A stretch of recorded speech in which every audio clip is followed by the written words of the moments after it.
This is Scott the Fix-It Guy. Today we have a Maytag washer dryer laundry center, and the washer is not going to spin, so we set it for spin.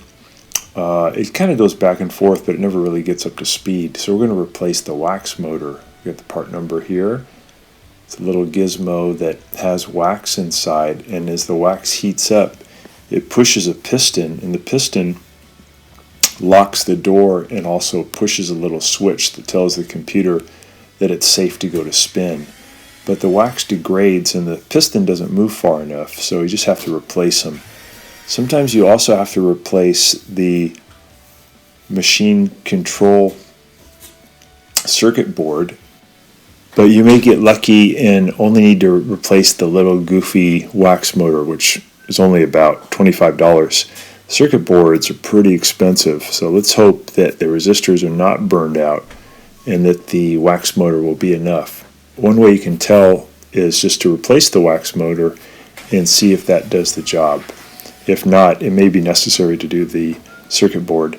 So to get to the wax motor, we took off that front panel. We're going to remove the door by removing 2 Phillips head screws, and we're just going to grab the door and kind of wiggle it out.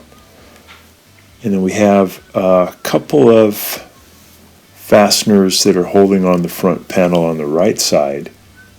And again, just Phillips head screws, you got to remove them. The Neptune washing machine comes apart pretty cool, pretty cool design. Comes apart pretty fast. So we take out these two and then remove the door, and then we can just grab the sides of this front panel, wiggle them out towards you, and then you can lift it up off of the 2 clips at the bottom. Set it aside. And then there's just a few more screws that we have to remove on the upper cowling that's hiding the wax motor. So there's one here on the right, one on the left.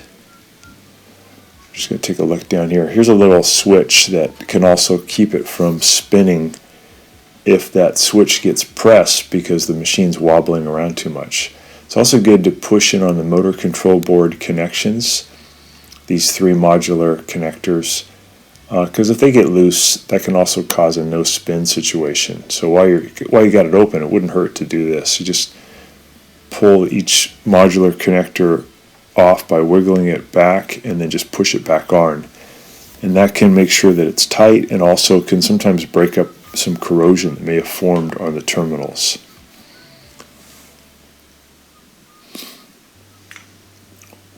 So now we're going to be removing these clips that hold on the cowling. Spin off these 2 bolts, one on the right, one on the left.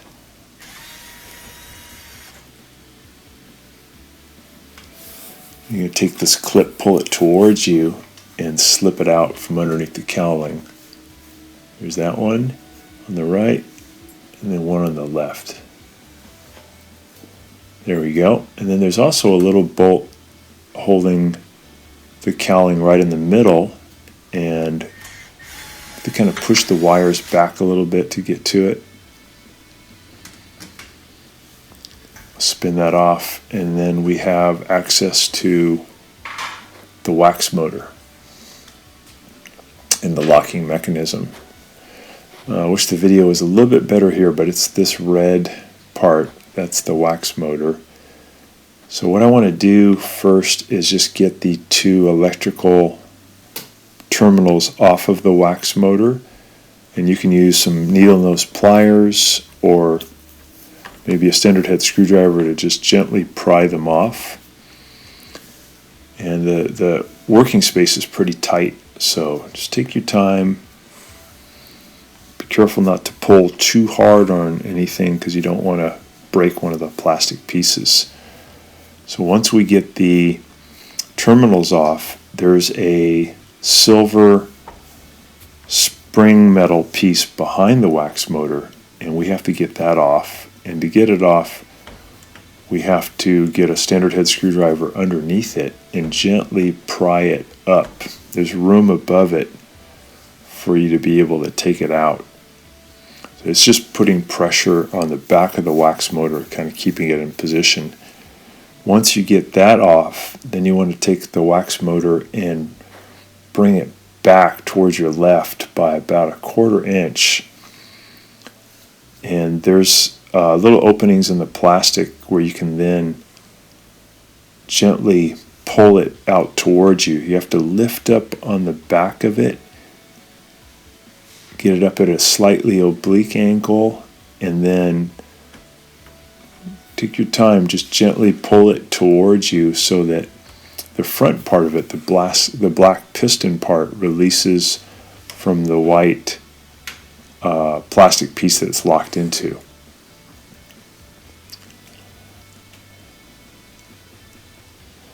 There's the new one and the old one. And then the new one kind of goes in the opposite. You're going to push the black piston part into the white casing first. And then you're going to have the wax motor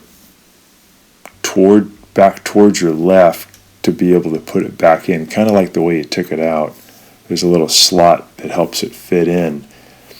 And then once you have it in position, you can push the wax motor to your right, and then you'll be able to put the silver spring clip back in. And the way you put that back in is you're going to have it up high initially behind the wax motor, and there's a little slot for the spring clip to fit into, and you just push it down slowly. I usually use a standard head screwdriver to give me a little leverage. And then you want to put the power terminals back on. Again, there's very little room, so I usually use like some needle nose pliers to help me get it into position, especially the one in the back. It's a little tricky. One in the front's pretty easy. And just make sure your connections are really good. Here's that spring clip piece.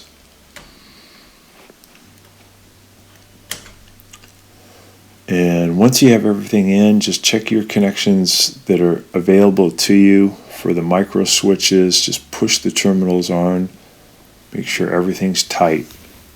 Sometimes, things can vibrate loose over time, and you can have a no spin situation due to just one of the terminals is loose. So I just like to check them while I have everything open.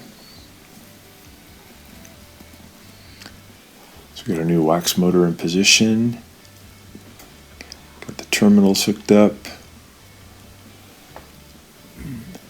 Here's the ones on the motor control.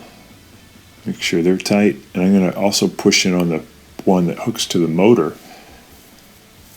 Make sure that one's tight.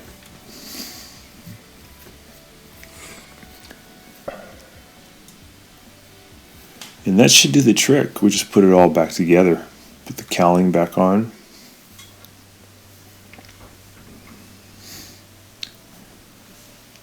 We'll put in that one little bolt right in the middle.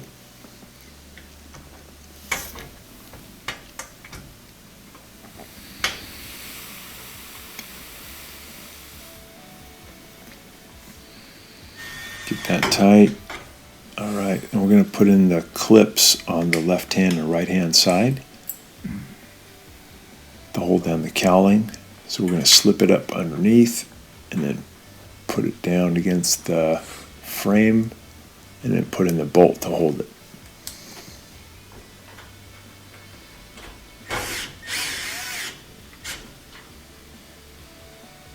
We'll do the left side.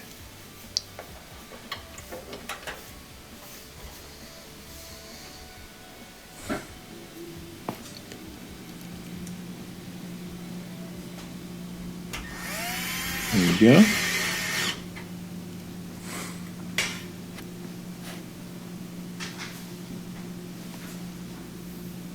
Okay, now we put the front panel back on its clips at the bottom. We push it in. We kind of wiggle the two side pieces in, and then we're going to put in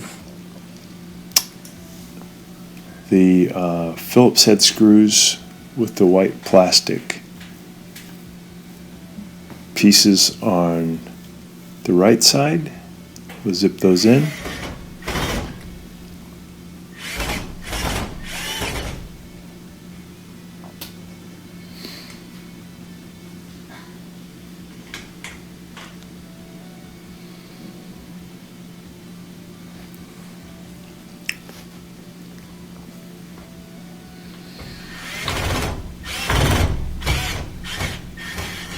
We got that, and then to put the door in, just take your time. You have to put these little metal legs back into the slots and just give them in position and then push in and wiggle, and they'll kind of feed themselves back in. You have to lift up a little bit on the door and then push them in, and we'll put those 2 Phillips head screws in to hold them.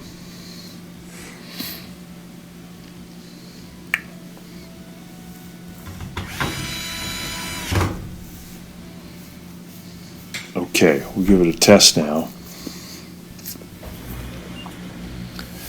So we press start. It'll take a little bit of time for the door lock light to come on because the wax motor has to expand. If you ever have to get to the machine control, it's up here at the top of the dryer. You have to take off these panels, and that's where the other thing that can control the spin. You may need to replace that if the little resistors are burned out. I think it's R11 and R32, I believe, but those are a couple little resistors that might get burned out. In this case, though, it was just the wax motor, because when I tested it, I got a nice spin. I wanted to make sure it was working, so I also put in a bunch of the sheets and towels, clothing, to do a live test. I got it wet, did agitation, and then I set it for spin. And it takes a little while, but the light comes on and it gradually starts picking up speed. And then here we are at top speed, so it did really good. And one way you can tell is when you open it up at the end of the spin cycle, the clothes are pretty dry.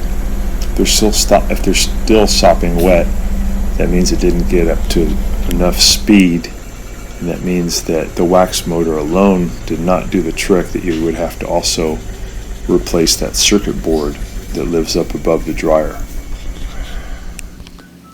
But these came out really good. They're pretty much just dry. So I hope this video helps you, and please subscribe to our channel when you get a chance. Thanks a lot. Bye-bye.